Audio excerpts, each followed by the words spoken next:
Hola from the west side.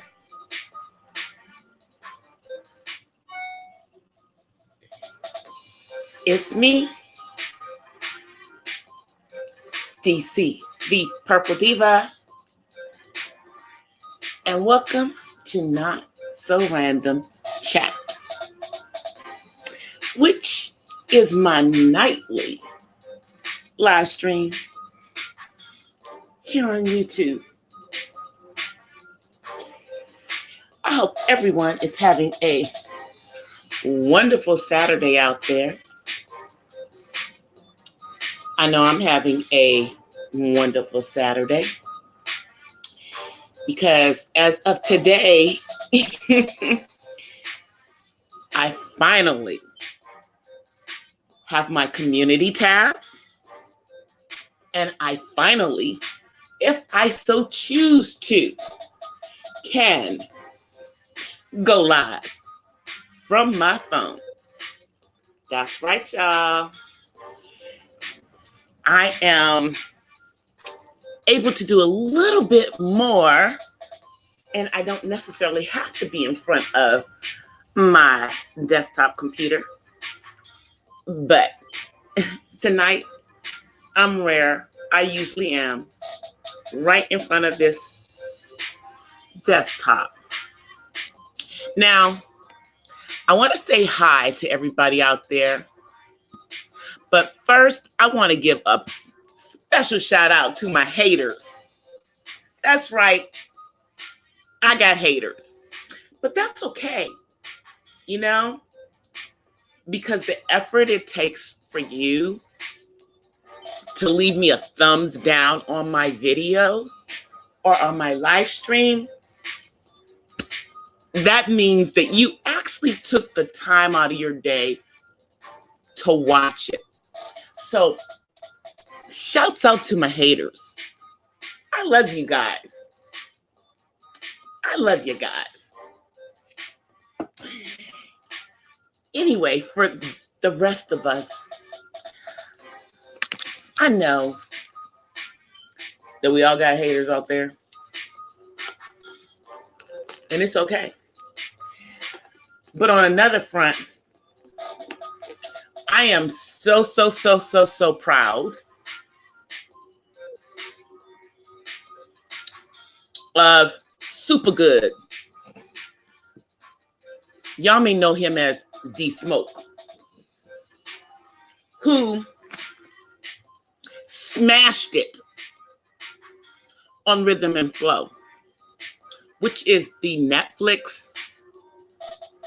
rap competition that just recently ended a couple of weeks ago.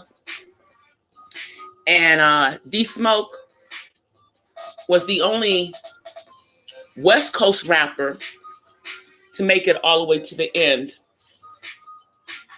and win. And let me just tell y'all that this competition was not your normal, the competitions that we've seen for other stuff. It was really a legitimate competition.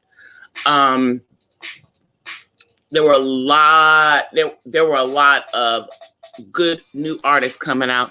Hey, Blind Nito, how are you? Happy Saturday. Happy Saturday. I finally got my community tab and I can actually go live from my phone, but I'm not going live from my phone quite yet, but I can do it. I can do it. How is your Saturday, Blind Nito? I hope it is going good. That's right. It came in today. Exactly 7 days. I had to wait exactly 7 days. Oh, like other people get it in 2-3 days? Nah, not me. It came in sometime today. It came in sometime today because I was on this morning and it wasn't there. So it came in after I was on. But I'm happy. I am happy about that.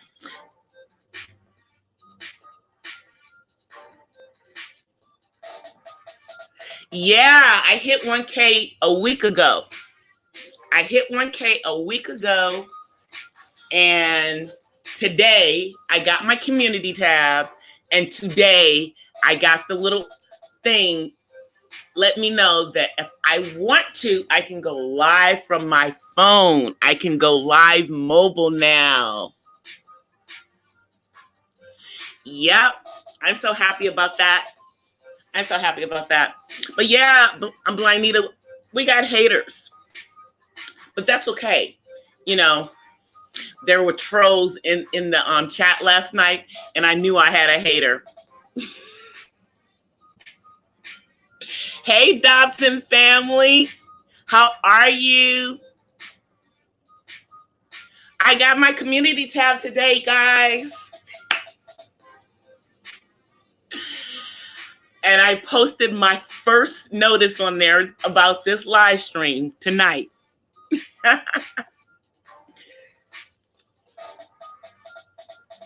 But I'm having a really, really good evening because I slept the afternoon away, guys. It is hot here in LA area. The rest of the country is freezing and we're sweating it out here.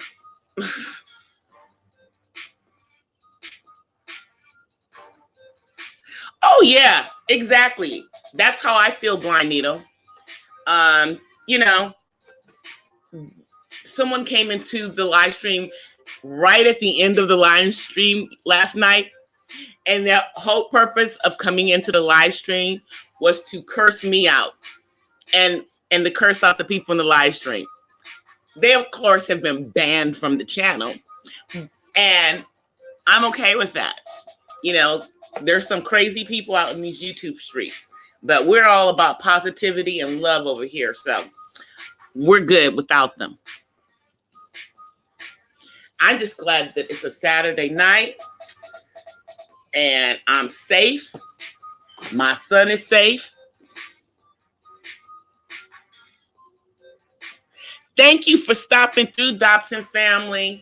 Yeah, if I hadn't slept the night away, I would have come on earlier today. But I will be on earlier tomorrow on Sunday. I definitely will be on earlier tomorrow. Thank you for showing through and giving me a thumbs up. I appreciate it.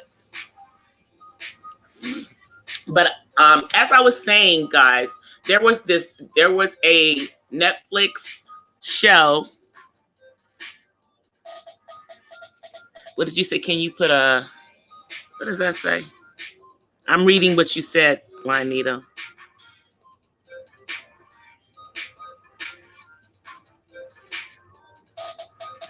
Sure.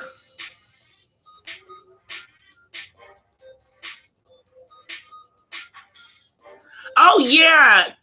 Let me know as soon as you're going to be going live, Blind Needle. I will jump on there. I'm happy to. And Dobsons, have a wonderful Saturday evening. But yeah, I'm not really into modern day rap. Not really. However, I watched that competition, Rhythm and Flow, because I knew somebody who was in the competition. And it just so happens that he won the competition. Now, a lot of people are thinking that he was like an overnight success. Like this was an overnight success for D-Smoke when he won Rhythm and Flow, but it's not an overnight success for him because about 12 years ago, he wrote the song Never for Jaheim and won an ASCAP award for that. And he's been in the studio with all kinds of like Mary J. Blige, like Usher, been in the studio doing production for all of these artists. So he's not an overnight sensation. It's just that people weren't hearing what he was doing. And they're trying to compare him to Kendrick Lamar, who is also from the Los Angeles area, from Compton. But I think that that's just because they're both coming from a conscious rapping perspective. However, I will say that D Smoke and Kendrick Lamar are nothing alike because they grew up in very different circumstances. Even though Kendrick grew up in Compton, and D Smoke grew up. Thank you so much. Thank you. I definitely will be there, Blind Needle. Even though Kendrick Lamar and D Smoke both grew up out here in the same time, and I say that they're in the same age range because D Smoke is 33, and Kendrick's around the same age, but they had very different experiences growing up. Because for D Smoke, he for most of his childhood was in a 2-parent household, and so that kind of changed the trajectory of where his life was going to go. His father was in prison for the early part of his childhood, and his mom was the one that was taking care of them. But his dad, by the time he was 8 years old, his dad was back in the home. And so because of that, he did not go down the gangbang route that a lot of our young boys do in the inner city. So it was just really, really awesome just to see him on that stage, and just to see that he is finally walking in his purpose. Because if you just listen to the lyrics in his songs, it's so deep, because he is Black, but he went to college and studied languages. So he will do his rapping in English and in Spanish. And he has a purpose for doing that, because that's what he grew up around, Black and brown. And I think that it's going to be very, very powerful in uniting the two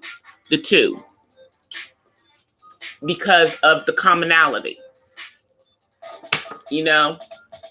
but I am just really, really excited because he is a millennial that is going to be coming into the really boldly into the music scene with a message in his music. And I think the fact that he's coming out of the education system, because he's been a teacher all this time, that he's coming out of being a teacher will make him actually much more relatable to the millennials, because he was in the high school as a teacher watching all of that stuff. And then also, even though he's in his 30s, he's not that far removed from the high school experience. So he can relate to what those kids are going through and give them a positive message. And he is really showing them where they can go, because he is not a statistic. He found a way to navigate his way through that environment and still come out on top. So, I'm giving big shouts out to D Smoke, super good, and the Ferris boys, him, his brother, Sir, his older brother, Davion, cousin, Tiffany Goucher. I'm telling you, that family is so talented. And I'm so happy to see somebody that is getting exposure now that really deserves it. And he didn't have to compromise who he was to make it. It may have taken longer. You know, he didn't come out when all these other people were coming out and everything, but he's out there. He's putting out a positive vibe. And if you guys want to check out his music, he's out on all platforms. The name of his current music is called Inglewood High. Yep, it's called Inglewood. His 7, I think it's like 6 or 7 song EP. It's out. It's called Inglewood High, and he's giving homage to the city of Inglewood, which is where he's from, Inglewood, California, and also, you know, just paying homage to the fact that he's, you know, went to high school here. It's going to be really, really good. And he's actually going to be giving out some scholarships because, you know, he did win money on the show, but there was no strings attached to the money. So one of the things that he's going to do is he's going to start up some education scholarships for students that want to pursue language, learn a language when they go to college. They want to study a language. I think that is like so cool that he's going to do that because, you know, we live in a very bilingual country, and it's just so cool that he is putting that out there and recognizing that and encouraging people to learn another language. You know, mi familia is Afro-Cubano and I speak Spanish, but, you know, heck, there's a lot of people who, like me, are of Latin descent that speak no Spanish. So I give him all the props because he took the time to learn another language when he didn't even have to do that. But by doing that, he shows that he has a commitment to the community and not to just part of the community in who he wants to reach. And I think that that is just so cool. I think that that is just so cool. But yeah, the Netflix series is still running called Rhythm and Flow. I mean, they're, you know, playing it and everything. And here's the funny part about it is that they actually did all of that work earlier this year. Like they did it back, I think they actually filmed this the first quarter of the year. So since March of this year, he has had to act like he didn't win this rap competition because it hadn't even been published on TV yet. And but as soon as the project came out, he was already ready with music, and he immediately put out his music. I mean, he's got music ready. It's like he's one of those people that was just waiting for the opportunity to present itself, and he was always on ready. And I really think that that is what put him in the position. Not to mention the fact that he shocked them because he's not just a rapper. He's a rounded musician. He got out there for his finale performance and played the piano because he's a classically trained pianist as well. Played the piano for part of his thing, classical music, and incorporated that into his performance. And the name of the song was called "The Last Supper."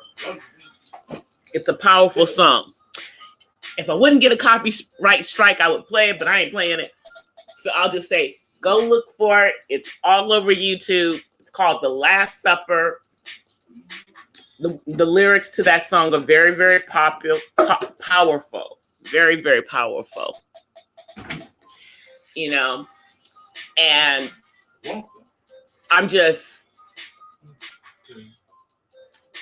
kind of floating on the fact that that he finally made it, because I've been watching that young man really just grinding, and you know, and his younger brother got out there before he did, but realistically, once his younger brother got out there, he started opening up other doors for for Super Good. So they're both out there, and then their oldest brother is out there, and then their mom. Their mom is the worship leader at our church, but her 3 boys are out there doing their thing, and I'm just so proud of these young men because they're using their gifts for the right things, and in a positive way. But I'm just so glad that you came out to hang out with me tonight, Juanito. I am so glad that you came out to hang out with me. Which one do you want, son?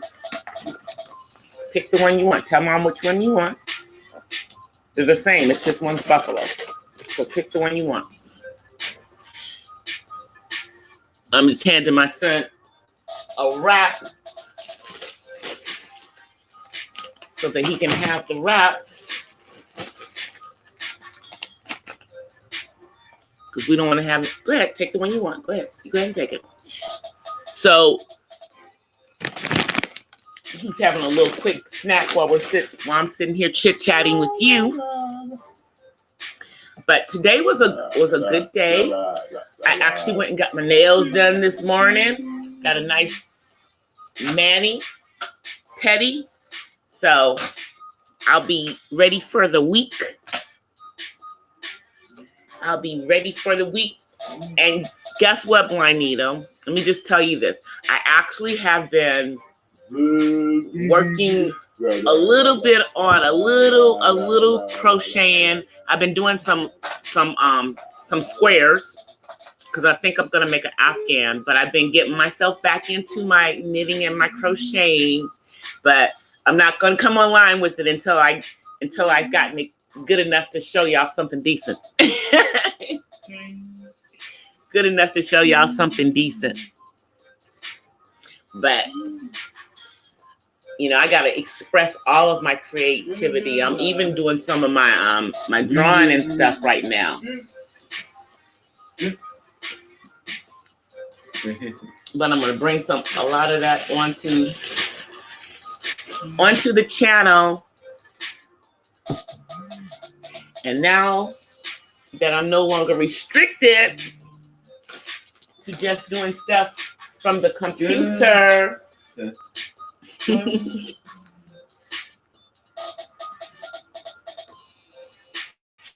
Oh, wow, yes.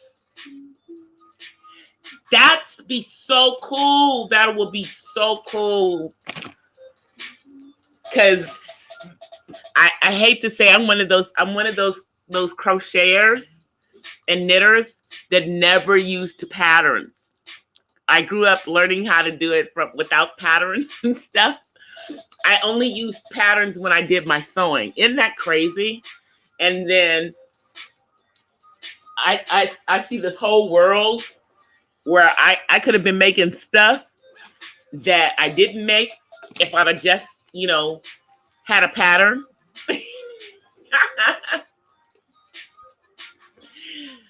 But I'm becoming educated.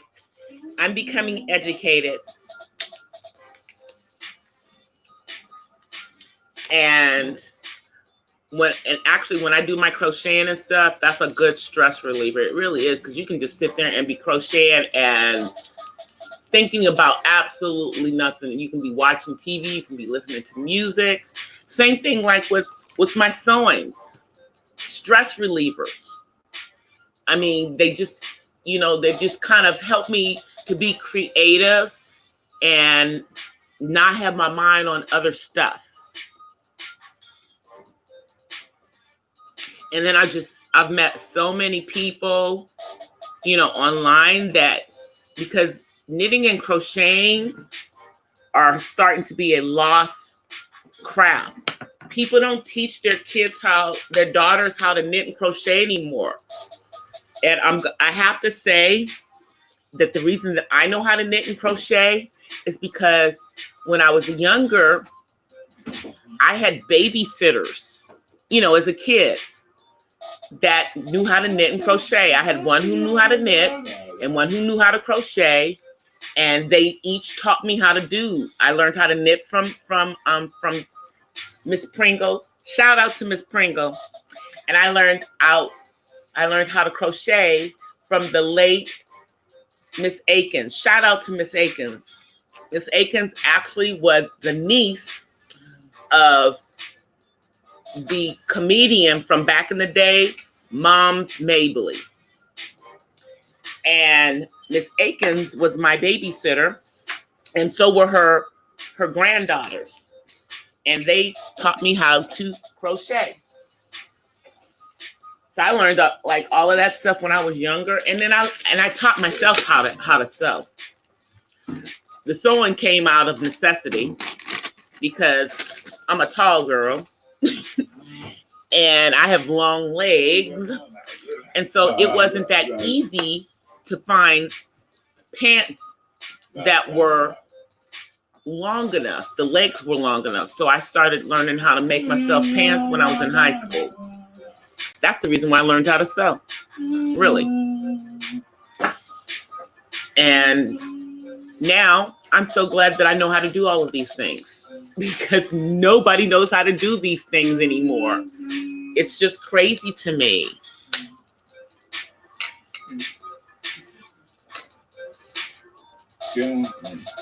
I know that, Blind Needle. I know that. I watch you guys. I watch your videos and stuff. I don't always comment, but I'm watching.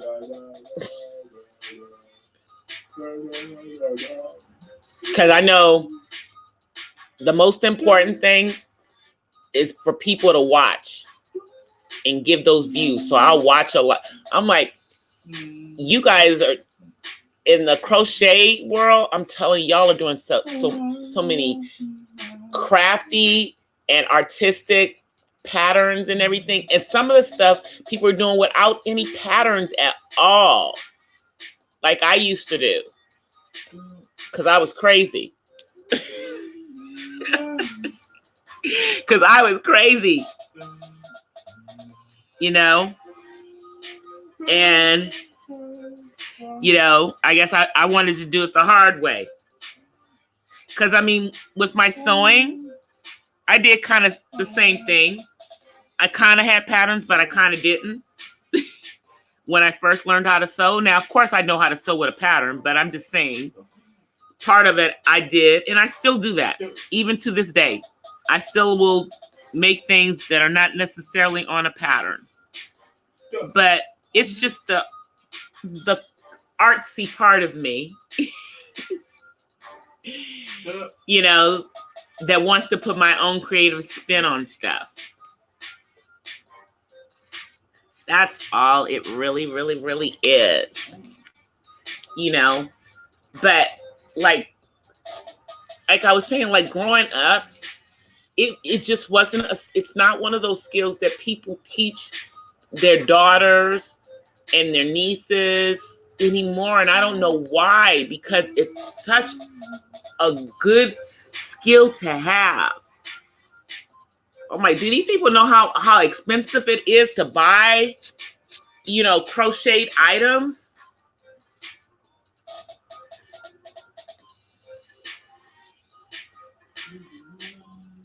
Right, I know.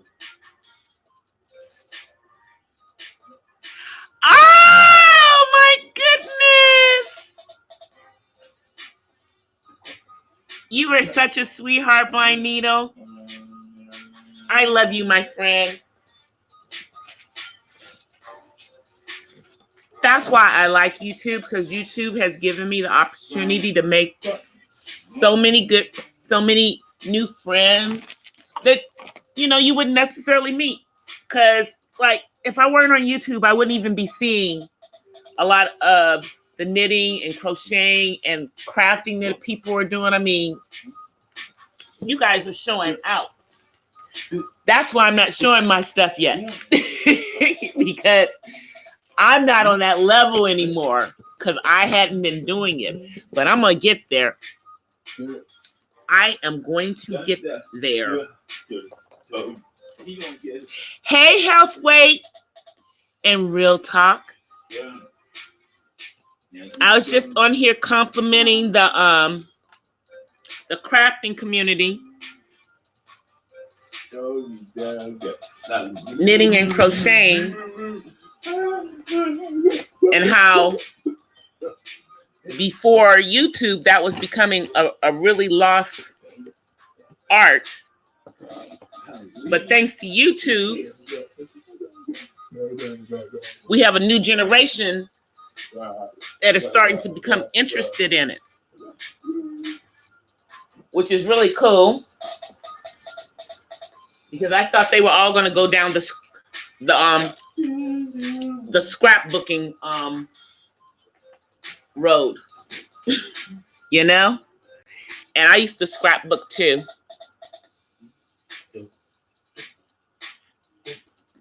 I used to do that too, but I don't have time to do it anymore. I had some really cool scrapbooks, actually. I really, really did. I know, it's huge. It's huge on YT. That's what I'm saying is that I'm a really, really, artistic girl, and I mean woman. I would love to be a girl still. I am a girl, but I'm, and that was one of the things is that it was becoming such a lost art, because they're quilting clubs and stuff. But the thing is that most of the people were in my age range and older, but now you're starting to get a lot of the young people interested in it, which is really, really good, because knowing how to knit and crochet, I'm gonna just say they come in handy, along with knowing how to sew. And do they even still have home ec in school anymore? Do they still teach kids home economics in high school? Because I mean, that's where you would have those kind of things at the school level, but I don't even think they do that anymore. See, they don't teach it anymore. Crazy. Because when I was in high school, I took typing instead of taking home economics, because I already knew how to cook. I already knew how to sew. That was just me, though. But the fact that they don't even offer it anymore in school, they probably don't even offer auto shop anymore either. These are skills people need to know. People need to know how to cook. They need to know how to do some of those things. That is just so crazy to me. They don't even teach that. Well, they don't even have physical education in school anymore either. They don't, and they took music and art out of the school. So, I mean, why would I be surprised? Why would I be surprised? They think anything, outside of certain subjects is not academic. That's what I'm talking about, homeway, is that a lot of people learned how to learn crafts, learned how to sew and stuff in home ec. They don't even have it in school anymore.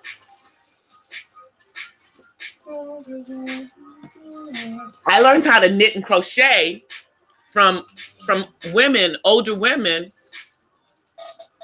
in the community when I was a kid. Hey, AKA James. How are you? I'm celebrating because I now have my community tab, and I also have the ability to go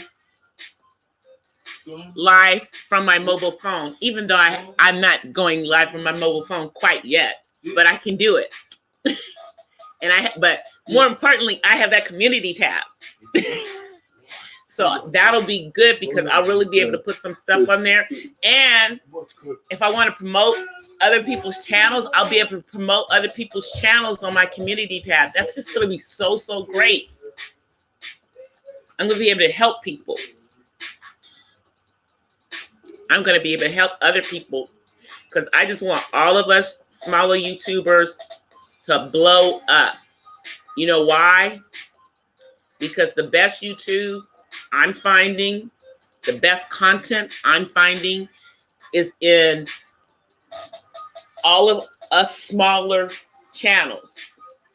And I don't even like to call us smaller. It's just, you know, I guess that's the best way, I mean, to describe it. But the thing is that that's the direction I think that YouTube is trying to go, is to have not so many of these mega channels that are not necessarily reaching, you know, people organically. I like the way that we do things, that we're reaching people organically. That's what I'm talking about, Juanita. Is that you have people like, I don't really like, as far as autism channels, there's less than 20. There's probably about 20 autism channels in all of YouTube. Seriously. So there's a small autism community, but I'm just part of the YouTube community, and I like to float around and be part of all families, because we're all on YouTube to push out positive messages and to share our knowledge and everything. I mean, if the crafting community wasn't on YouTube, yeah, YouTube wouldn't be so much fun, because I'm an artsy girl and I love to see all of that talent. Plus, I like to try some of the stuff that people do. Same thing with the cooking community. Because, yeah, people don't teach their daughters how to cook anymore. People don't know how to cook stuff anymore. You know, people don't have home gardens. They don't do all of the things that really we should be doing. And I'm just glad that you get to see all those different things kind of moving around on YouTube. Because like right now is a booming time, really should be, like in the crafting community, with all the different things that people are coming up with of handmade items for the holidays. And to me, that makes the holidays less commercial, because I personally prefer things that are handmade. You can't really put a price tag on that, on someone taking their time to make something for you versus just going to the store and buying something, you know. But I'm having so much fun meeting so many people on here, and you guys are just spawning all my creativity too, because I have some stuff coming up. I just have to, you know, do the projects and then put the projects on.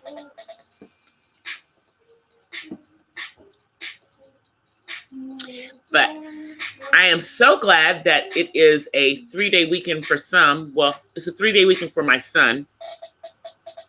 He doesn't go back to work until Tuesday. So he is in a steadily happy mood, because there's no work for him until Tuesday. Mom, on the other hand, I've actually been working this weekend. That's why I passed out this afternoon, because this morning I was actually working my normal job, you know, for a few hours.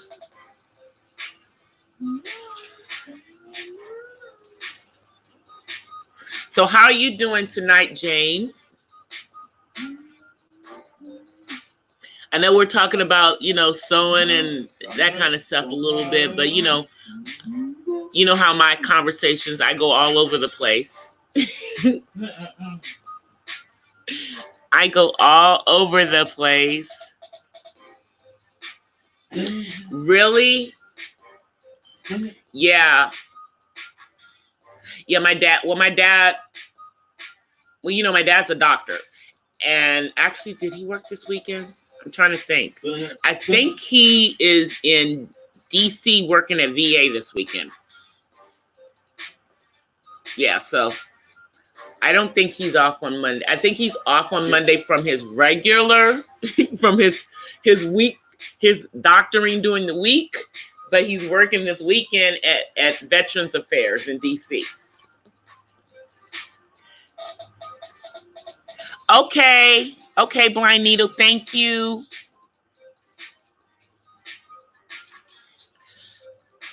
But yeah, I had to work this weekend. I'm not in the medical profession, much to my father's chagrin. But I work in finance, and we have something that's due on Monday, and they don't really care that Monday's Veterans Day because it was really supposed to be done by Friday, but the staff was moving slow, so we had to do some of the work over the weekend to get it done for the client by Monday. So yeah, the managers, we all had to pitch in this weekend to get the stuff done. And that's fine.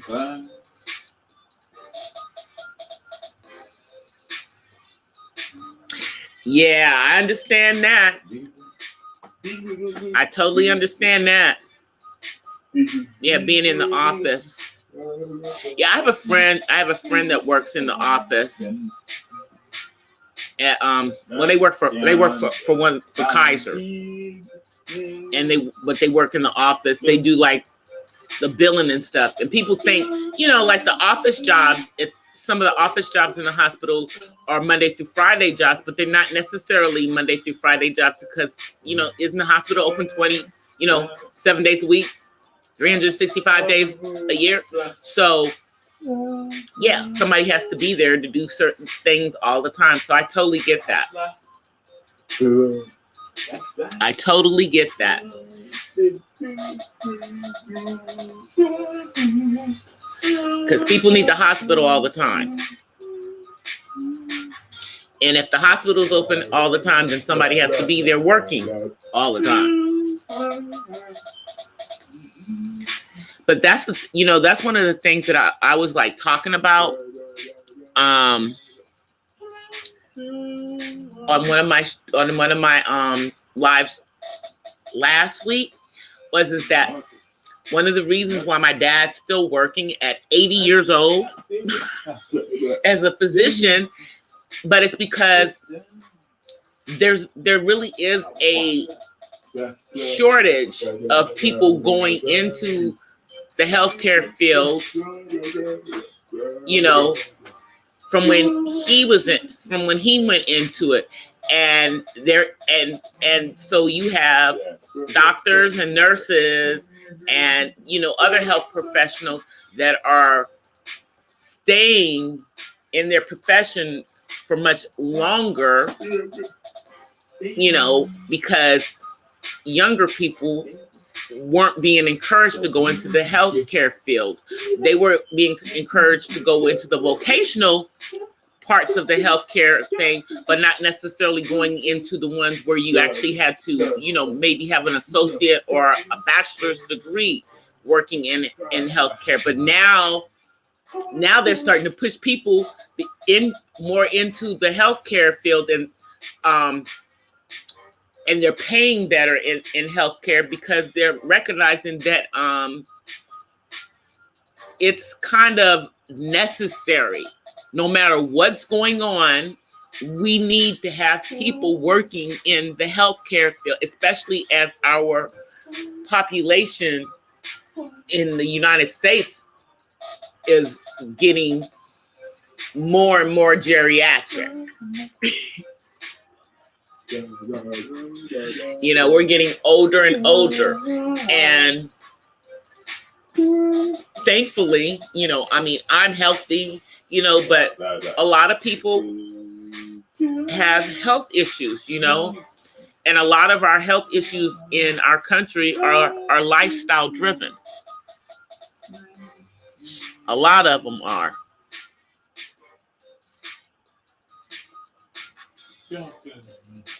I know that health weight in real talk. My father is 80 years old and he is still a practicing physician. Now, granted, my dad is in a field where, yeah, he can probably work that long because he's a dermatologist. So it's not like he's in there, doing surgery or anything like that. But one of the reasons why he hasn't retired is because, it's not like a whole bunch of dermatologists out there, And I'm sure the patients appreciate, him being there, and he's in excellent health. Excellent health. Doesn't even look like he's 80 years old. Looks like he's in his 60s, But that's the thing. You have these healthcare providers that are working into their 70s and 80s, and they're good. But it's because,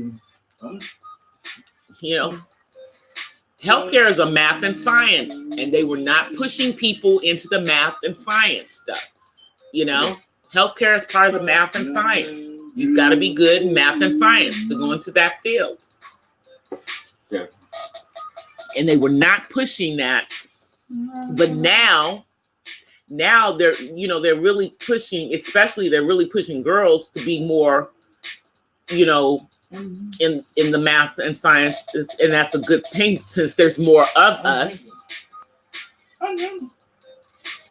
Yeah, I know. Nurses, see, I work in real estate lending. I work on the back end of it now, but even working on the back end of it, you see the loans and stuff, and you see nurses and how they're getting paid. You see, they're getting paid stupid because there's so much work, but there's so few nurses. Getting all these different shift differentials and everything, and you will literally have nurses that are working 2 full-time jobs. Their second job is also a full-time job. That's how deep it is in them being not that many. I know that's exactly what I'm saying. That's exactly what I'm saying. It's our fault as a country. We were not pushing, especially our girls, into the math and sciences. We made them think that they weren't. And I'm sorry, my degree, mathematics. That's what I studied. That's why I always say I'm a nerdy girl, because I was encouraged. But it wasn't the thing. In the late 70s, early 80s, it wasn't a thing to be encouraging, girls to go into the math and science. And me and my friends, we were in the minority. But, my sister almost went into medicine, and she studied chemistry in college. And you're starting to see more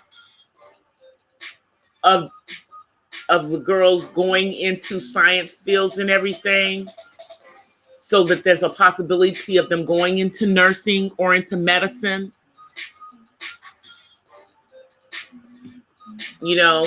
Especially here in the United States, we shouldn't be importing our nurses and doctors from other countries, because we don't have people being trained to do that in our own country. Shame on us. Shame on us for doing that to our kids.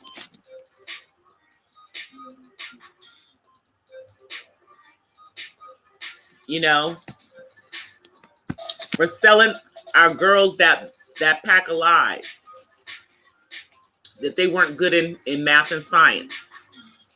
Shame on us.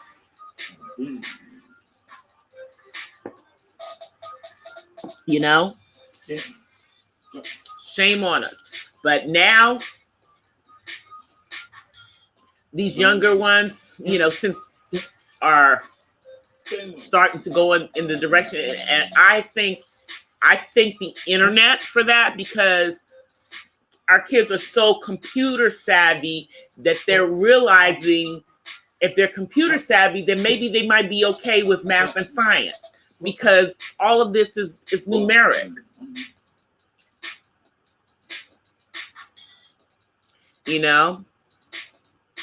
And I paid attention in my science classes.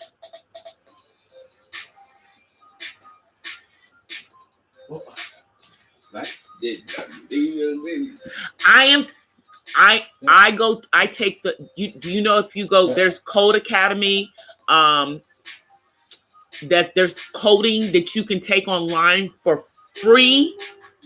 They offer a ton of coding classes for free online. Yep.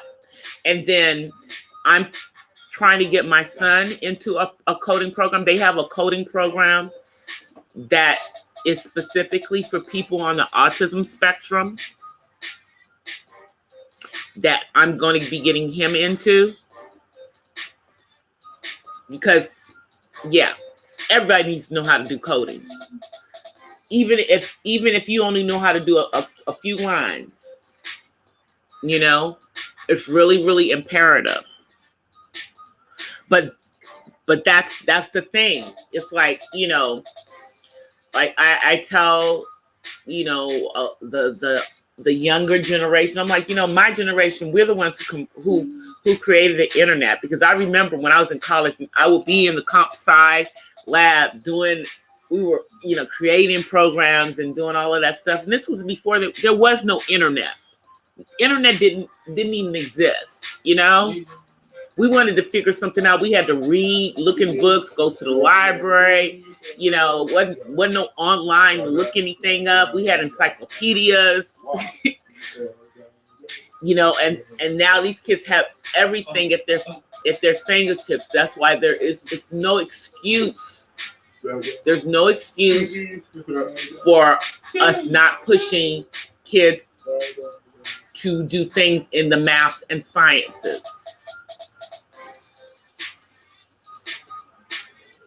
Hey, Miss Full Roller, thank you for popping in. Yes, Miss Full Roller, I will honestly say that I am actually over the age of 50, and I am also over the age of 55. I am. I'm over both of those. That's why, when I say certain things, people are like, oh, you're young. No, I'm not quite as young as you think I am.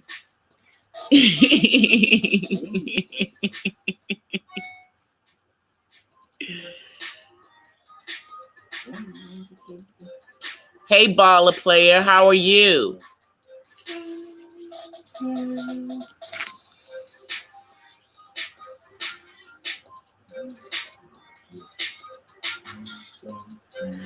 Thank you for coming through, Miss Fuller. Yeah, I got you by a little bit, Miss Full Roller. I got you by a little bit. I'm not as old as our former president, but I am older than our former First Lady, Miss Michelle Obama. Yeah, I'm like I say I'm like at the very, very beginning of Generation X, the very end of baby boomers, depending on, who you're listening to, what year, people, all of us born in like the mid to 60s, we're kind of on the cusp between Generation X and baby boomer.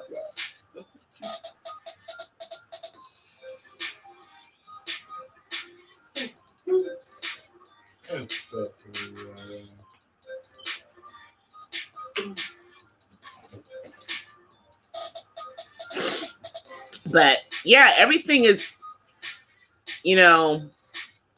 looking at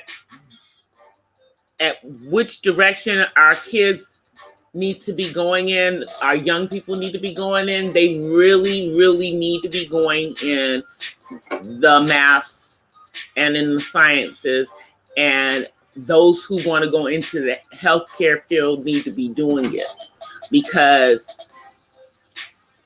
for so long people were not going into the healthcare field. Now we have a shortage, you know, and I don't know if it's like that in other countries, but it's stupid for it to be like that in the United States. It's stupid for it to be like that.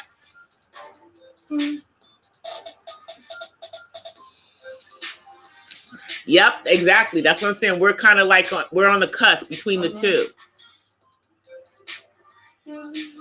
Yep. Because I remember when there was the internet. I remember them when there wasn't. I remember the first games. I remember, you know, when everybody had the little tennis ball Nintendo. I remember the first video game. I had it, you know? So, you know, I'm part of that generation. We were the first ones to discover the internet, you know, discover all of that stuff. We created the internet. Yep, Pac-Man and Ms. Pac-Man.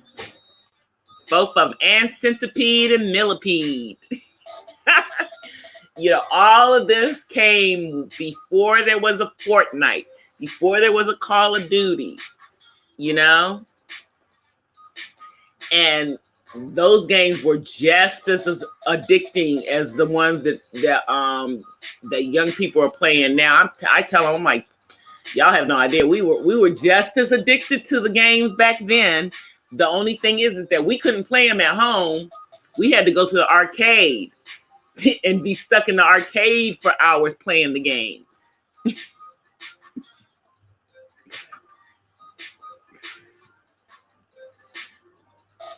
Really? Your sister still has, you know, like on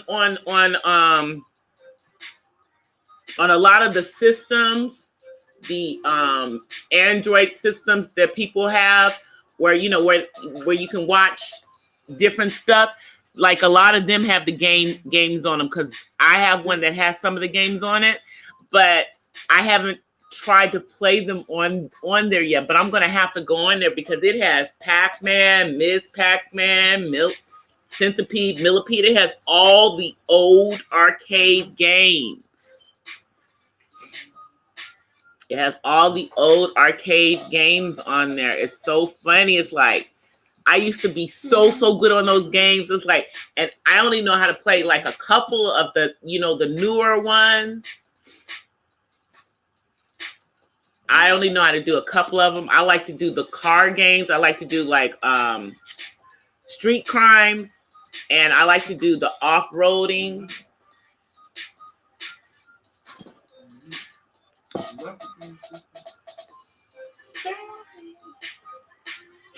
Yeah, I know. Now it's like now it's like we all either have a PlayStation or an Xbox at home, and then because of the internet, people are playing those games with people all over the world. You know, it's not like you have to be sitting right next to the person that you're playing the game with now. Now they just, you know, link into their online account and they're playing the game with somebody that's in Japan or, you know, in Ethiopia. And they're sitting someplace in the United States.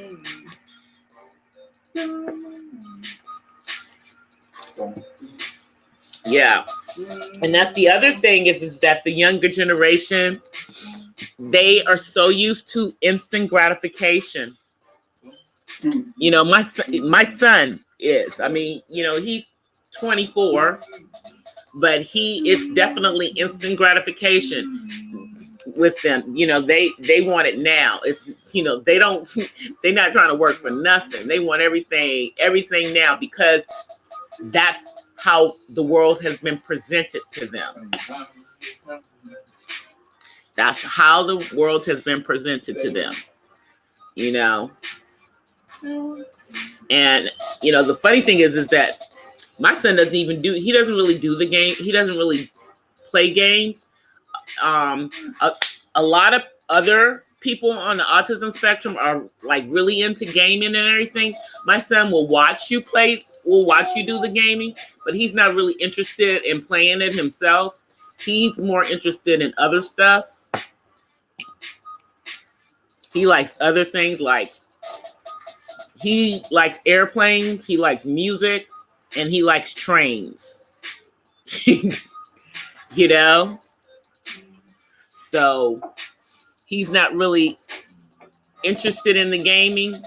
So I keep the gaming to myself when I do it. But I'll come on here and watch some of the gamers on their channels, man. I'm not playing with none of them. I'm just gonna watch them play because I'm nowhere near as good as they are. I know, that's what I'm saying. That's what I'm saying. I grew up with Encyclopedia Britannicas. I had encyclopedias. We had a collection of encyclopedias at home. Now the encyclopedias are online. I don't even, do kids still, a lot of them don't even have library cards. My son has a library card because I make him go to the library, and I still go to the library.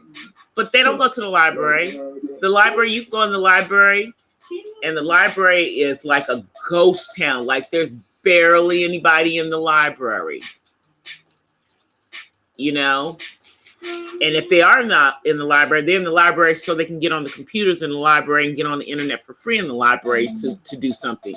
But they're not really going to the library to utilize the resources that are there. I mean, because who's actually going to open up a book and read it? Crazy to me. Yeah, they probably don't even know anything about the Dewey Decimal System. Of how the library books are put together. And me, I love the library. I love books. I will go to the library and check out some of the books so that I don't go to the bookstore and buy all the books. I'll go and check them out at the library first. But now they have audiobooks, So again, no excuse not to read. Somebody will read it for you. Yep, we had them all. I mean, remember, and they used to have salesmen who used to go around and sell you encyclopedias. That was their job. They were encyclopedia salesmen. I'm like, yeah, they don't even know. Kids don't even know nothing about that. They don't even know nothing about that. That was actually somebody's job to sell those books. And you were in trouble if you didn't have one of the letters because then you didn't have the information. And they only published the encyclopedias once a year. And you had to keep up with the newest version of it. You didn't want to have encyclopedias that were 2 and 3 years old. It was crazy back then. Just thinking about how we got our information versus how they do their information and do their research now. Man, half the time, if somebody wants to know something, they just go and look on YouTube. They just come to YouTube now. They just come to YouTube. It's like, you don't have to look anything. You don't have to look anything. It's like, if I want to know how to do it, things like I always look. I said, let me go look on YouTube because I know if I'm asking this question, somebody's already figured it out and posted a video on YouTube on how to do something. But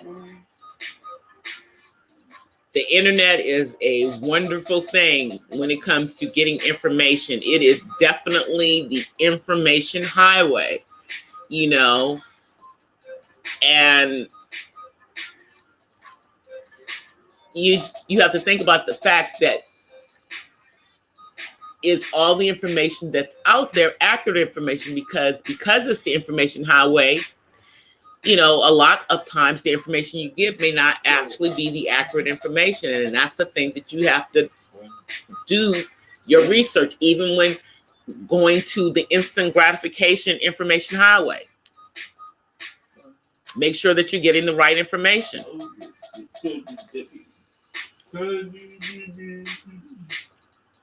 Making sure that you're getting the right information.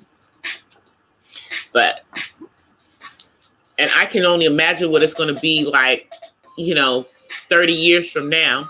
Maybe in 30 years, they actually have those flying cars that they had us believing that they would have by now.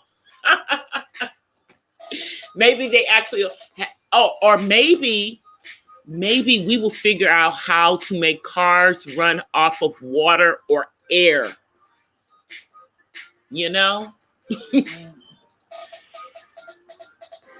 You know, because I remember, like in that movie Back to the Future, they had flying cars, and you know, and then the Jetsons, they had flying cars, and we were living out in space and all of these things. And all of that stuff was supposedly like in this part, but none of that's happening. We're not even close to those things.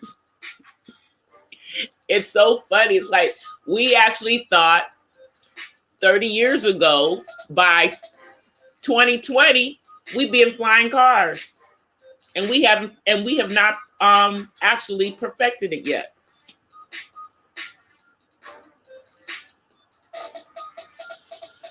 And now we have these electric cars.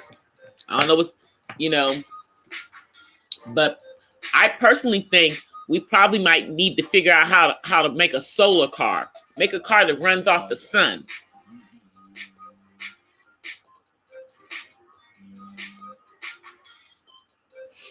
I know.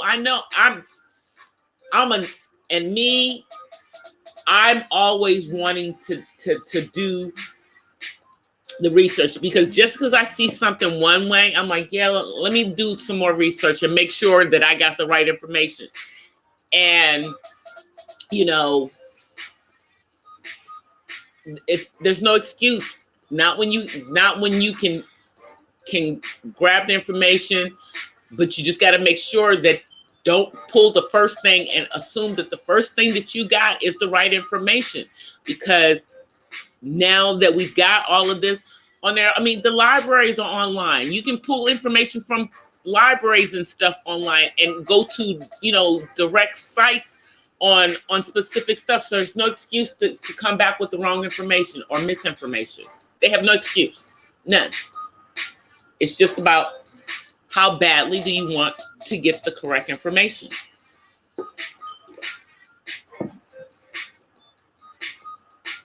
Yep. But that was like one of the things I was telling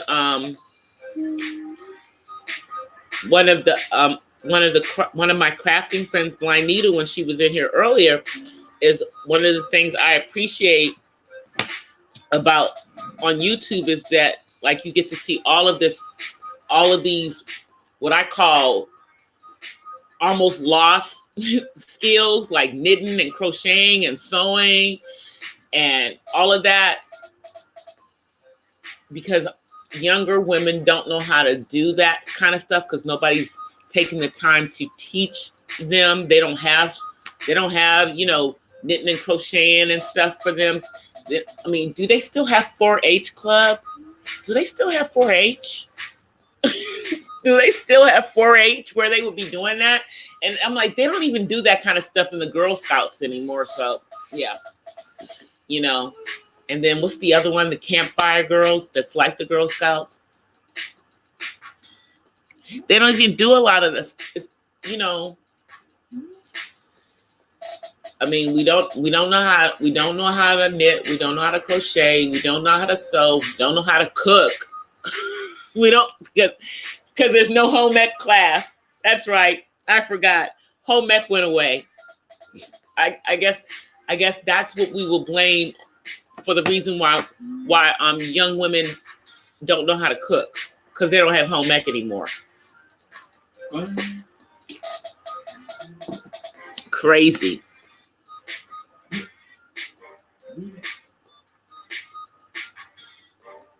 Yep. That's true.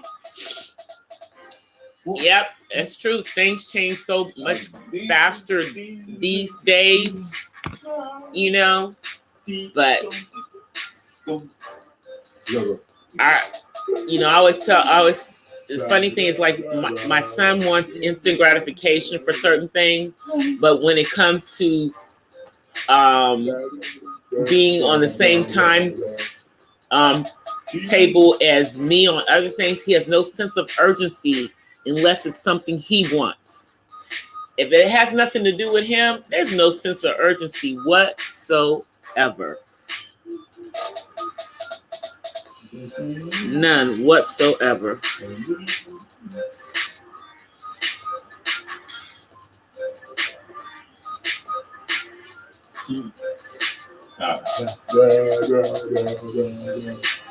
No, it shouldn't just be the female. I agree with that. I agree with you on that, because you know, I'm teaching my son how to cook, you know, because he has to eat.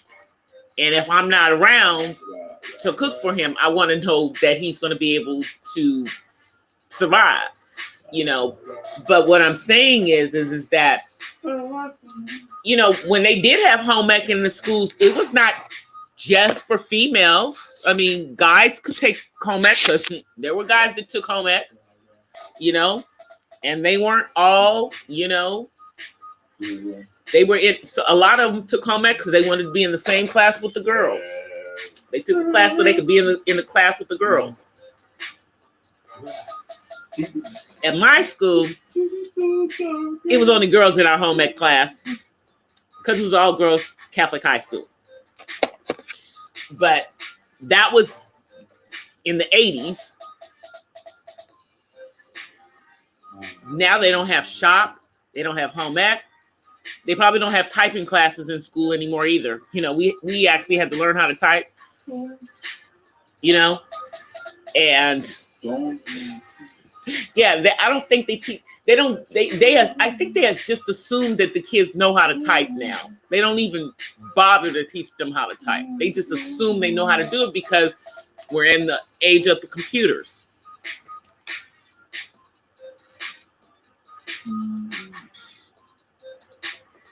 You know, but you're right about that.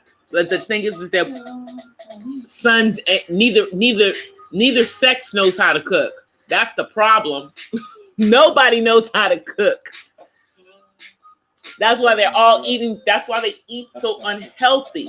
That's why our country has so many people who end up with type 2 diabetes, because we don't cook. And then what we do cook is not good for us. You know, but yeah. It's I don't know, to me it's so easy to cook. It just comes naturally. It just comes naturally. I can just think, figure out, make something up in my head. It's always been like that for me. You know? And that's what I was like, I never understood. I was like, why do how can people struggle with cooking? It's not that hard. It's so not that hard to cook.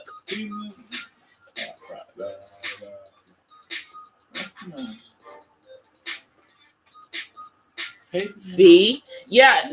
Now, and here's the funny thing. When I was in high school, I went to a college prep. Okay. So the school I was at was a college prep, but there was another Catholic high school in DC, because I grew up in Washington, DC, that was a business vocational school.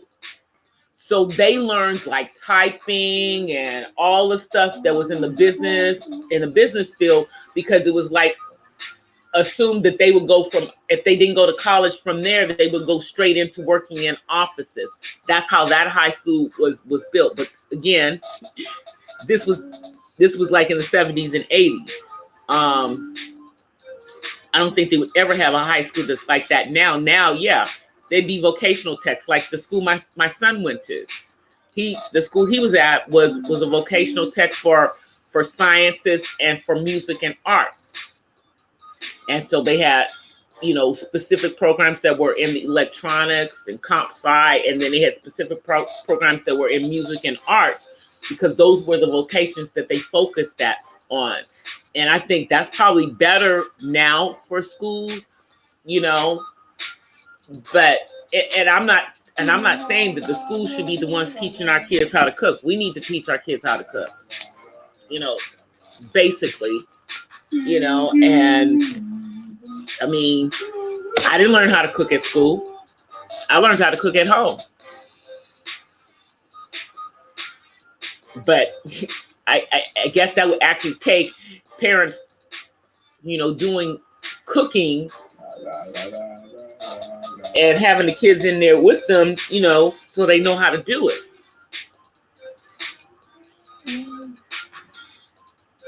That's what it would, that's what it takes. My son sees me cooking. I didn't even know he knew how to fry chicken until I saw him in there starting to fry some chicken, because I was taking too long to go fry the chicken. But he had been watching me. I wasn't even trying to teach him how to fry chicken, but he had been watching me and watching exactly what I was doing, and he did exactly what I was doing. And we're talking about someone who has autism. He learned how to cook. And once I saw he had that interest in it, then I went and put him in a cooking class, but it was in a cooking class with other individuals on the autism spectrum, because I knew that they could give him some skills that he probably might not necessarily gain with me showing him how to do it at home. So I had enough sense to get that additional stuff for him. And I'm not suggesting that other parents do that, but I mean, cooking and cleaning are like basic survival skills. They're basic skills that everybody should have.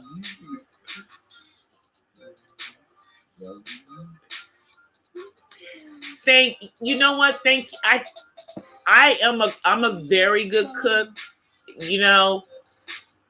and I always like cooking. But ironically, when I got married, I was a vegan at the time that I got married to my ex-husband, my son's dad. And so I wasn't cooking that kind of stuff. But then when I went back to cooking that kind of stuff, he said, "Oh, you can cook." I was like, "Yeah, I can cook."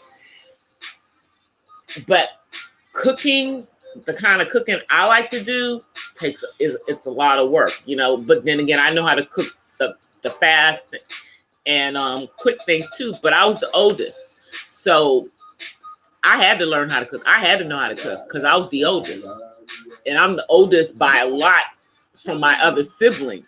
So it was just expected that you're going to learn how to cook. So I did. I did. But I can cook without recipes. I can just, or I can look at somebody else's recipe, and then go and make my own and make it into my own recipe, and I like know the general ideas of what temperatures, the oven needs to be on for baking things and everything. It just, again, I guess it comes naturally to me, And I know that, all women aren't, naturally good at cooking. Cooking is a skill, but it's a basic skill that we all should have. All should have, you know?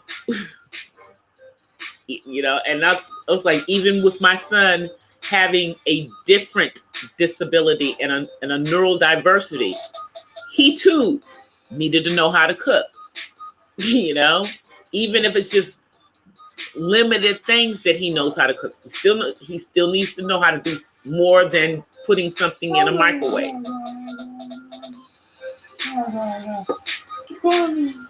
Because he has to have a healthy diet,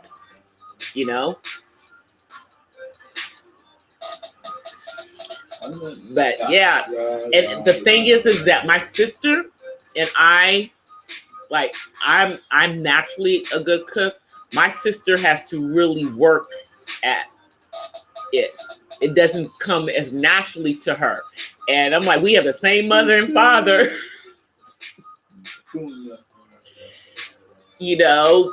but it's just natural for me. I'm just good at it, And most of the women in my family can cook, But people will sometimes, didn't realize that I was a good cook. They said, well, because I'm so little. And I'm like, well, I don't eat everything as I'm cooking it, or I would be big as a house, But don't let me being a smaller woman fool you into thinking that I can't cook. My family's from the South. My family's from New Orleans. Shame on me if I come from a Southern family and don't know how to cook. Shame on me. And especially shame on me growing up during the time that I grew up. We were expected to know, to learn how to cook, know how to clean the house, and not just the girls. Everybody needed to know how to do that. Now nobody knows how to do that. Hey, maybe they're all rich and can get a maid to come on in and do that cleaning for them, and they can get somebody to come in and cook their food for them. But I'm not that person. So I know how to do all those things myself, and I'm passing that down to my child, because I know that those are basic things that everybody's supposed to know how to do.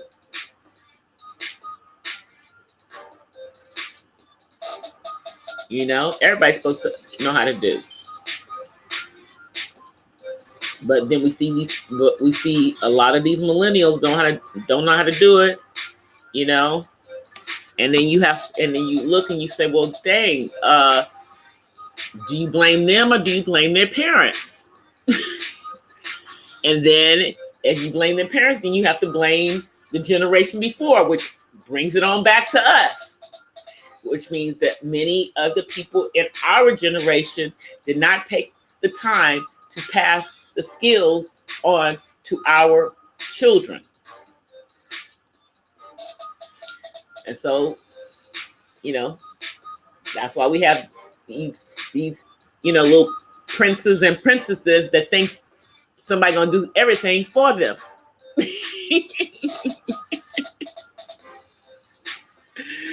That's why we have these princes and princesses that think that somebody's gonna do everything for them, and they are expecting immediate gratification.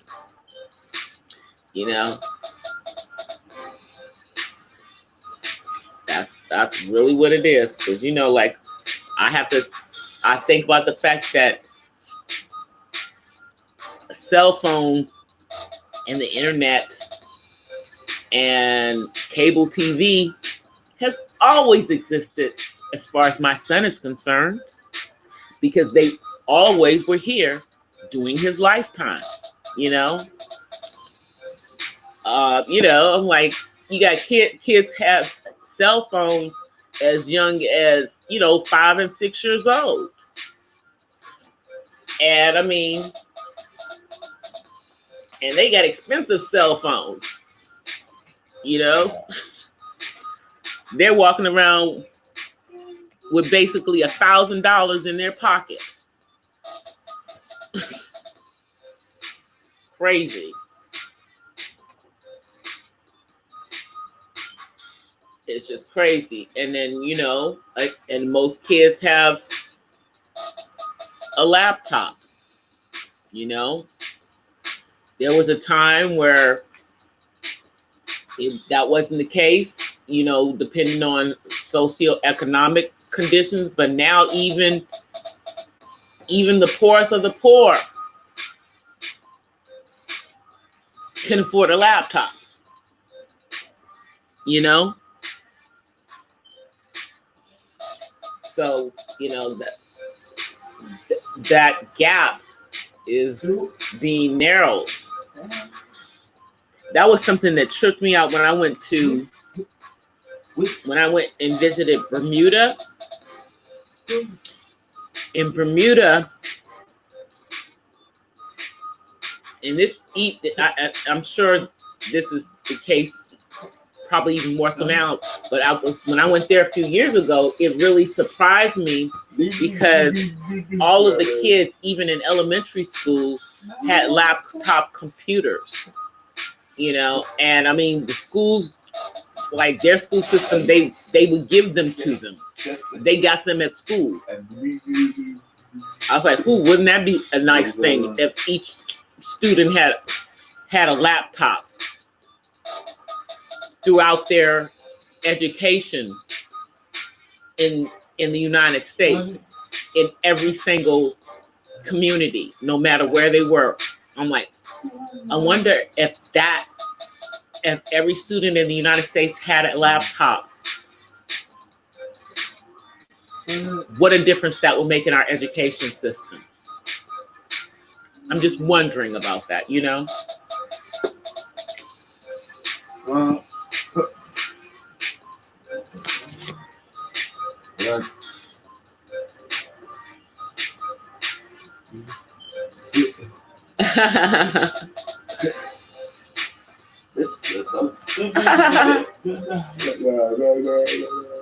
Yep, that's true. That's true. That's very true. Well, I'm not going to say that I enjoy cooking all the time. I mean, I do more now. I do again now, but for a while I didn't, because I grew up being the one who was doing, you know, most of the cooking and stuff. Once I got to a certain age, you know, I had to make dinner every night when we you know, before my mom got home. So then when I was an adult, yeah, I didn't really like people knowing I knew how to cook like that for a long time, because I didn't want them to be asking me to do that. But, you know, after I had my son, and then when I, you know, got divorced and everything, then I started to like cooking again, you know, because I don't look at it as an obligation.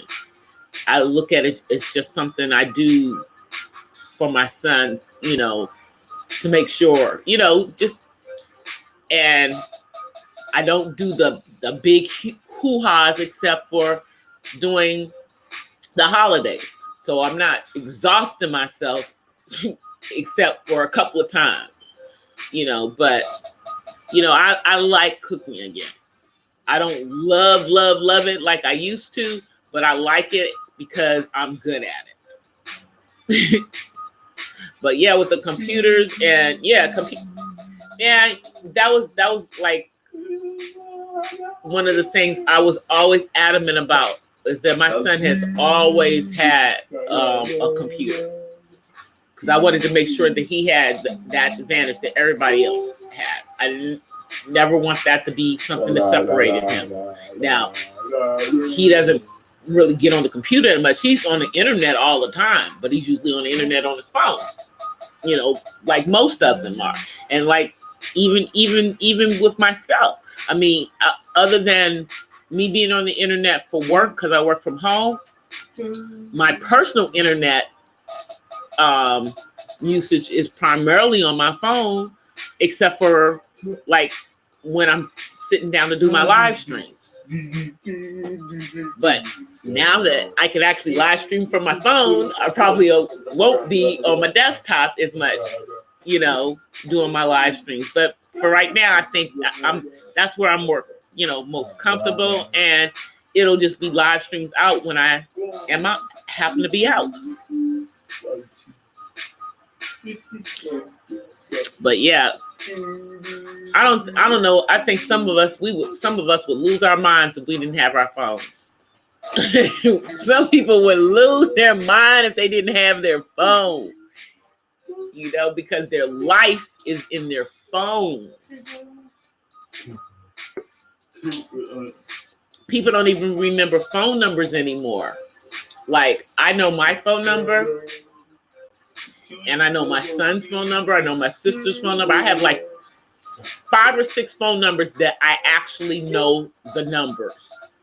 And I used to know all the phone numbers, but now everything's in the phone. I don't even think about the numbers anymore. I just remember certain ones. And then sometimes I forget the ones that I do know because I don't have to dial them anymore. You know, but yeah, with millennials, they can't. They will die if their phone is dead, or they leave it home. They feel like they're naked. Like my son, if his phone dies and he don't have his charger, he's like trying to snatch my charger, anything, trying to get to my phone so he can get to you know, yeah. And he don't like nobody touching his phone. He's very possessive about that friggin' phone.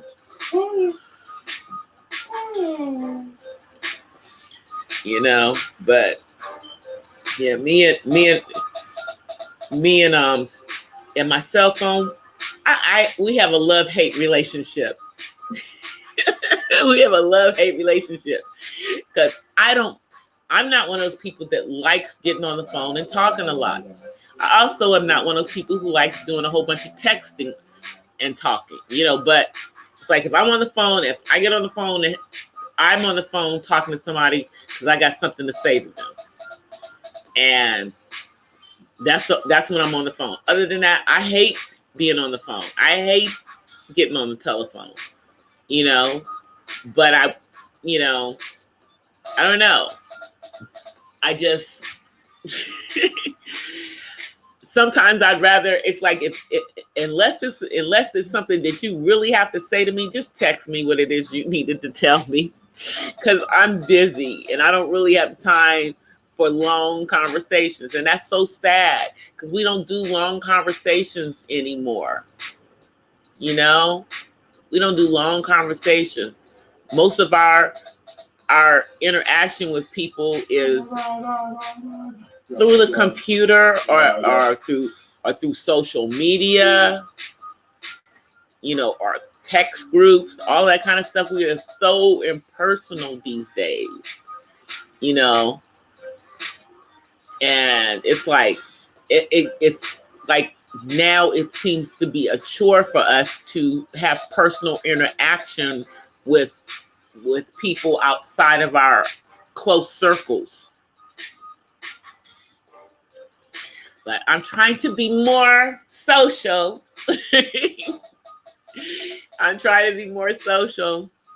I got to be more social if I ever expect to have a husband find me, so I can be a married woman again.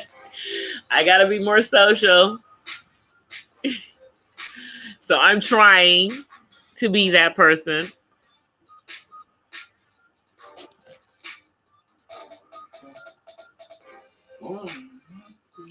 Yeah, and it's like my conversations, my good conversations are generally in-person conversations. Like where I'm sitting, we're in the same place and we're talking in person. But I don't want to talk on the telephone. You know, I don't. It's like, but I do want to talk to you, but I just don't want to do it on the phone. You know, and it's like even with my girlfriends, we'll have like a conversation. We'll talk like on the phone, you know, a couple of times a month, but then we'll get together, and that's when we'll talk. You know, because you know, the phone is, yeah, the phone is the phone, and most of the time when the phone rings, it's the stupid telemarketer calls. Because they hit everybody, hit your home phone, they hit your cell phone, the robocalls. Most of the ringing of my phone is a robocall, somebody trying to sell me something. That's what it is.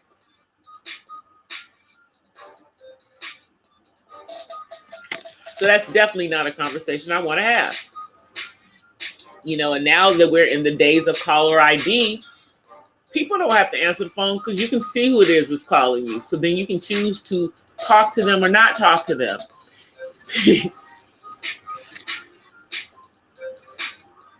You can choose to talk to them or not talk to them. That's just the way that it works.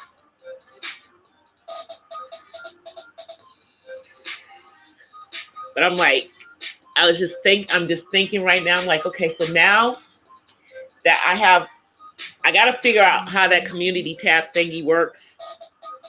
I figured out how to post a picture up there. Now I have to figure out how to, like, if I want to share out somebody else's page, how to do that on there. So if I want to promote something like a video on somebody else's page and get people to go look at that, or a live stream or something, I got to figure out how to do all that stuff on my community tab. But it came in today, exactly 7 days after I got the 1K. And yesterday I discussed why I found out why it takes longer for some of us to get to our community tab than other. And it's based on when you actually started your YouTube channel, not when you started putting up videos. So I've had a YouTube channel since 2011 because I originally got the channel and posted a video that was a homegoing tribute to my mother. And and I put it on YouTube so that my whole family could see it. And I didn't have to send it out to the world. So I had put that on YouTube. And that's when I started. And then I only posted like one other video after that. And then I didn't post anything until 2019. But as far as YouTube is concerned, I've had a channel since 2011. So because of that, because my channel was originated before 2018, it takes 7 days to get your community tab and the ability to go mobile when you hit 1K. But if I had started my channel after 2018, like if I had really just started my channel this year when I started posting up the videos again, then I would have gotten my community tab and mobile ability within 24 hours of getting 1K. But because I've had the channel for so long, I had to wait 7 days versus 24 hours. And I don't know how they made that distinction, but I guess that's the way that they did it. Because I went and did some research and looked, and it used to be easier to get monetized on YouTube. So it's like every couple of years, they make it harder and harder. And I just came in when they're making it harder. But it's okay, because I know I have something to say, and the fact that I now have the community tab will be really, really helpful, because I'll be able to post things up on the community tab about autism and, you know, be able to direct people to videos and stuff that I'm posting. It'll just make it easier to get things out and to grow the channel so that I can, you know, get more people the knowledge about autism, because more and more of the kids are getting it, and it's a discussion that needs to be had because those children become adults, like my son.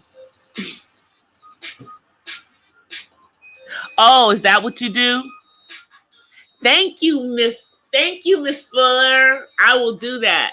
All I have to do is copy and paste. Yeah, I know. Girl, I went and looked and saw. I'm like, man, if I had done all of this like a year or two ago, I would have been able to, you know. And I think that's what they're looking at, because there's a lot of people who have had a channel for a long time, but just wasn't doing anything. But I looked at how, when I actually got on here and applied myself and did this stuff, and how fast I just grew the channel to the 1K. And then I looked and see that there are people that have been on here for years, and they have like little channels, and they have good content, but nobody knows about them because they're not putting themselves out there. And that's all I'm doing. I'm just putting myself out there, because how am I going to tell people about what I'm doing on my channel if they don't know about my daggone channel? And the only way people are going to know about my channel is for me to go and look at their channels and find out about their channels. And by going into all of these different streams and everything, I mean, what I found out is like there are a lot of people who are touched by autism, but that's not what they're going to put on YouTube. However, they appreciate the fact that there are people who are willing to put it out there, because we're giving that knowledge to other people. Because, you know, autism is a spectrum, but there is still, in many parts of the world, there's still a stigma on it. Even though we see the greatness that is in a lot of the individuals that are on the autism spectrum, and we're seeing more acceptance for people on the autism spectrum, we still have a long way to go, and it's still a touchy subject. But people want to know about it, and there's still a great lack of information and understanding.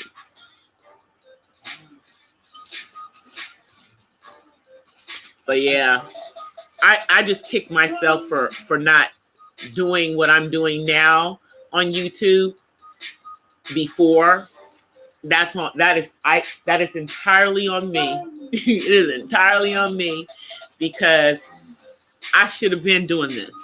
You know, I should have been on YouTube and utilizing the channel and putting stuff out about autism. I should have been doing it.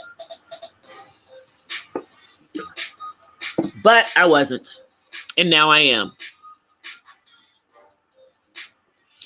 And see, but I'm just now. That's what I'm saying. I've been on here, but I wasn't really active. Now I'm active, and now I'm doing the things that I need to be doing, you know, to get to monetization. But I'm putting out a quality channel. I'm not going to do, you know, I'm not going to be a prank channel. I'm not going to be a drama channel. I'm not going to be, you know, a entertainment and gossip channel. You know, I might talk about entertainment and gossip and stuff like that when I'm doing the live streams, but when I'm uploading videos, I'm going to be uploading videos about autism, because, you know, I think that is, you know, a sector of life that people don't really know about, and people don't really talk about being a caregiver to someone on the autism spectrum. And I just think that I want to put that perspective out there. You know, and for me, don't if the channel gets monetized, that's for my son. It's, you know, I got a job. I have a full-time job, you know, and you know, I'm writing a book on autism. I'm doing other things that are completely off of YouTube, but I really want, you know, this to be something that will be a channel that will help to help him, you know, in the long run. And if it gets monetized, great. I'm just going to do what I need to do to, you know, to try to get it there.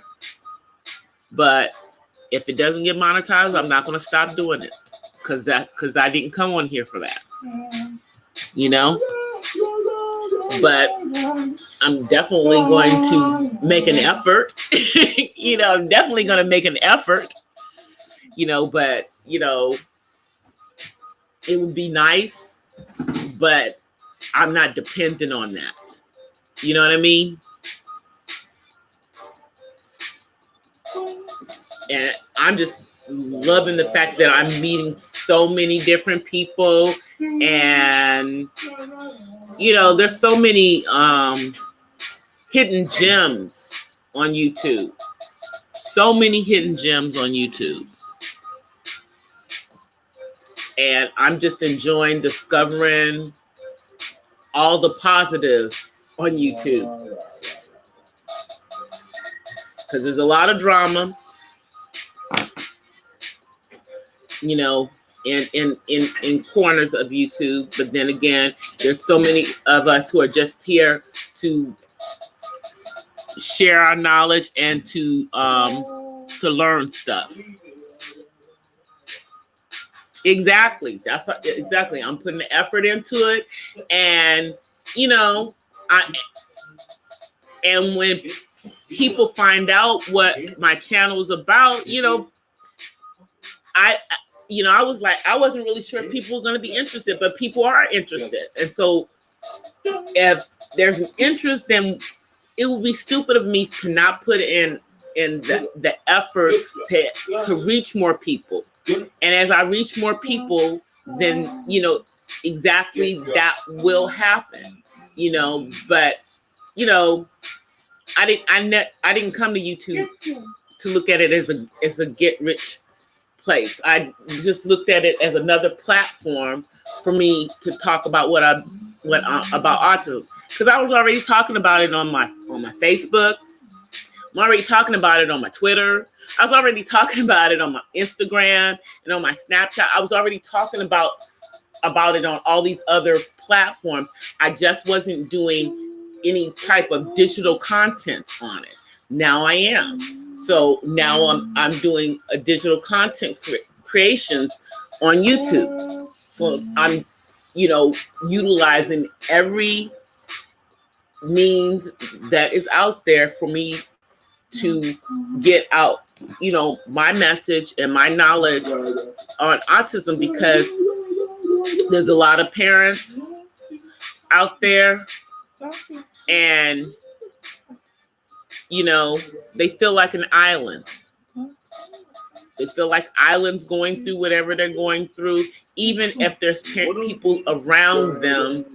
And I have found that even though there are support groups and stuff that are online and everything, a lot of those places are not safe places for parents. Because people can get really crazy in those groups when someone is just asking a question because they need to know, because they want to know something about what they should do about certain situations with their kids. And other parents will just come off, frankly, nutty in their responses and insensitive to the fact that they're dealing with another parent who is dealing with, you know, the trauma of autism, you know, because a lot of times you can feel isolated or you will isolate yourself. And the only place that they have to reach out is like in these online groups.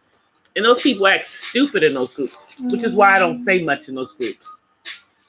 I'm on some of those pages, and I'll go in and I'll respond to certain questions and everything. But I just watch how some of the other people come on there and act so stupid. And these are supposed to be people, you know, who are in a situation where they're supposed to be advocating for their child. It's insane to me. Yeah, and they're closed groups. I think there's only one group that I'm in that I saw that was a real, truly safe place. And it's a group that's specifically for special needs moms. And only special needs moms are in that group. Special needs dads can't be part of that group. Grandma can't be part of that group, you know, and it's only, and they're real strict about what you can and can't post in there. But that one group does allow you to promote, like if you've got things to do. So like I've gone into that group and promoted about the YouTube channel and talked about it in that group, because in that one group, I seem to get more of a positive response, and you don't have people acting stupid and saying crazy things to other parents, because I've been in there and been able to go on that page and just vent about the situation sometimes that I've had to deal with my son, you know. But thankfully, we are about to be into better days for him, because I'm finally going to be getting some resources that he needs so badly, which is some adaptive behavior therapy to help him as an adult. But yeah, it can get a little crazy in the supposedly support groups on Facebook. It can get a little crazy in those support groups, you know. And I'm like, and even here on YouTube,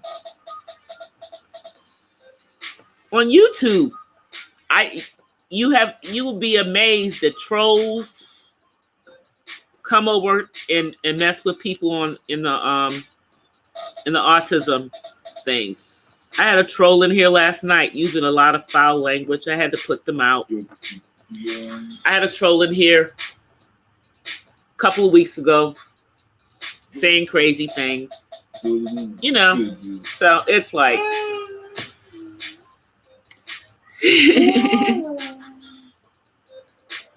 oh yeah. I mean, but the thing is that even when the resources are there, you still have to go through a process. And hopefully by next week, at least one of the resources for my son will be available to him. And then we're working on getting the other resources in place. But it's going to be an intense year of dealing with going through this. And I'm definitely going to be including those things, that part in my vlog. And that's why I'm glad that I'll be able to do stuff from my phone, because, you know, I may do, you know, some things where I'm going to go live in some of the behavior therapy so that people can kind of see that, or I may just tape those and video those so people can see that. Because even though he's going to be going into this adaptive behavior therapy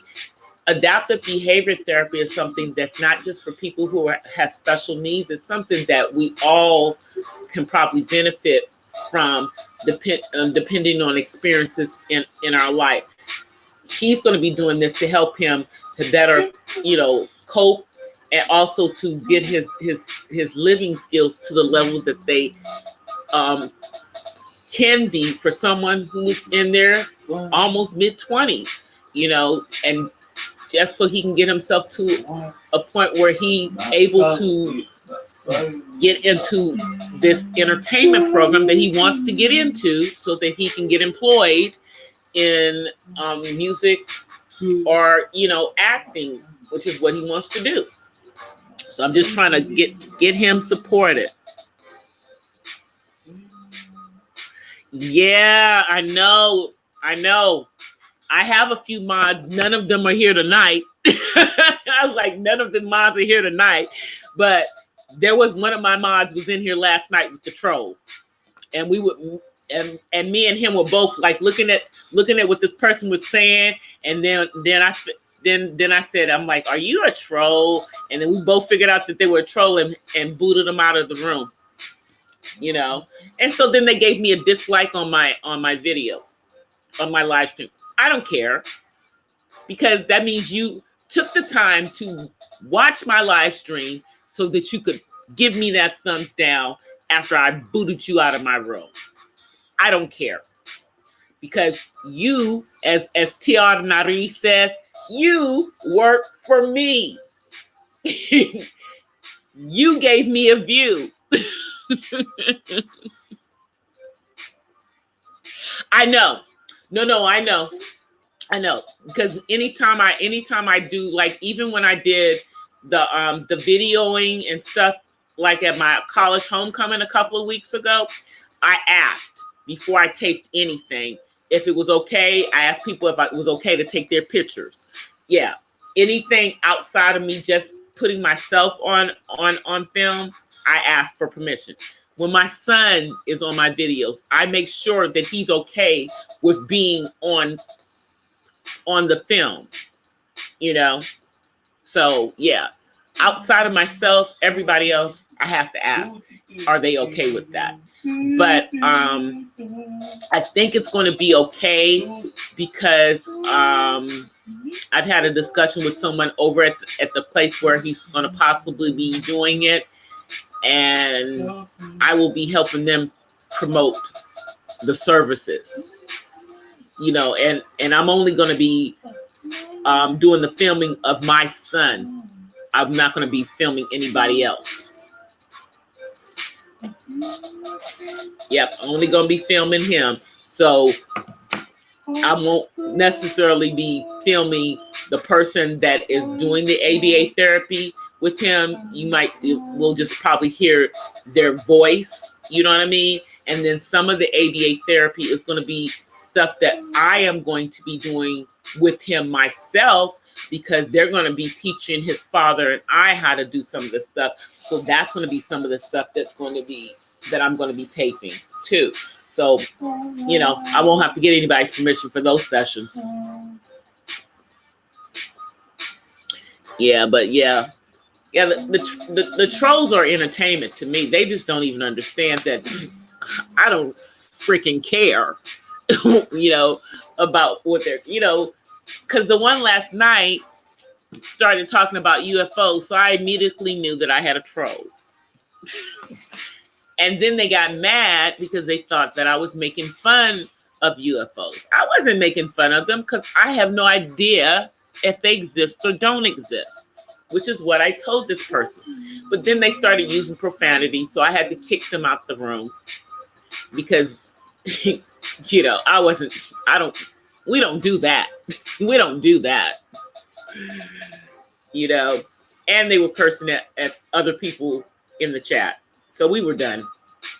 Yeah, we were pretty much done with that at that point. And it was right before we were getting ready to end anyway. So when they came in and started acting silly, we were like, okay, yeah, it's really time to go now at that point.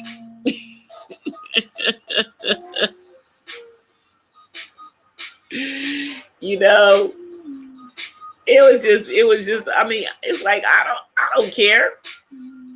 Troll me. You know, you're giving me a view. I need views. So please, you know, hey, you know.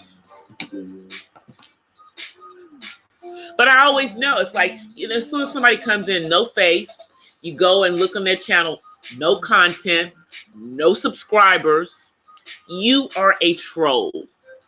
I know that you are a troll. You know? And you know, and they always say that you're not a troll. I'm not a troll. But then I let you stay for 2 minutes, and now you're using profanity with the people in the chat, and you're using profanity with me, and you're coming and you're starting to become argumentative in a chat that's not an argumentative chat. So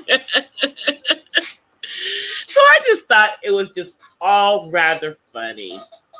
But yeah, I had to get I had to mod up some folks real quick because the second time I went live, I got a troll. The second time. And from that point on, I had mods. From that point on. Because it was like, okay, yeah, I'm probably going to need some mods in my, especially because I do my live streams mainly at night. And that's when the trolls generally are coming out. They like to come out a lot at night, but they are around during the day. I've seen a few, you know, but you know, the daytime trolls are different than the nighttime trolls. The nighttime trolls come out and just say all kinds of crazy stuff, you know, and it doesn't take a rocket scientist to figure out that they're just trolling because they have nothing else to do.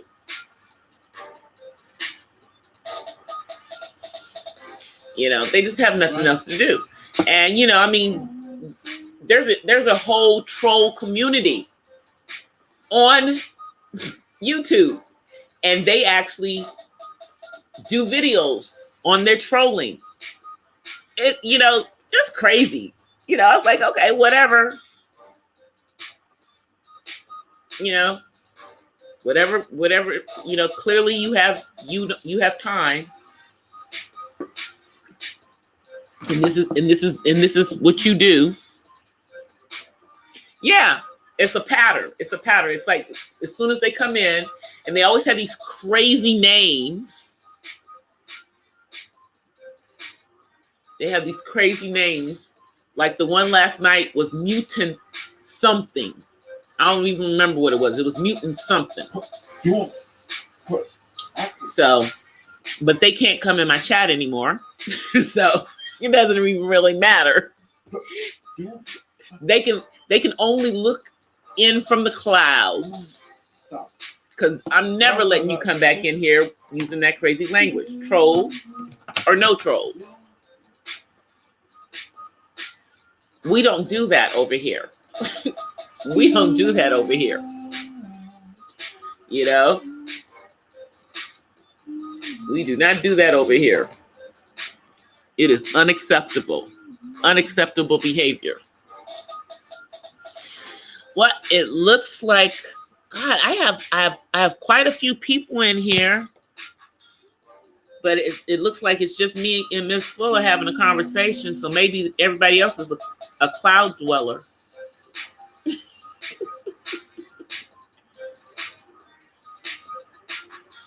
And for you out in the clouds, go ahead and smash that like button or dislike. Smash one of them. I don't care which one you smash. But let me know because I can see that you're here.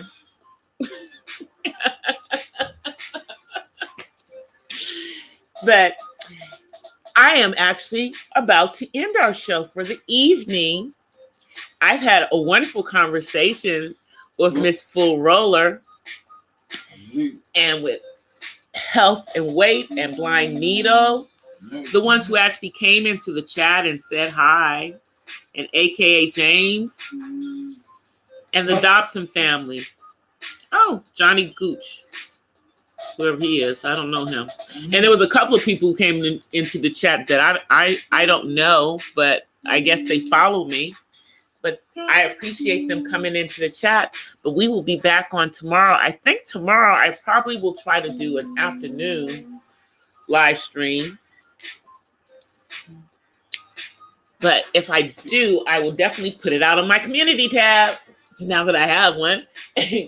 Otherwise, we will be back here at our same nightly time but I may do 2 live streams tomorrow.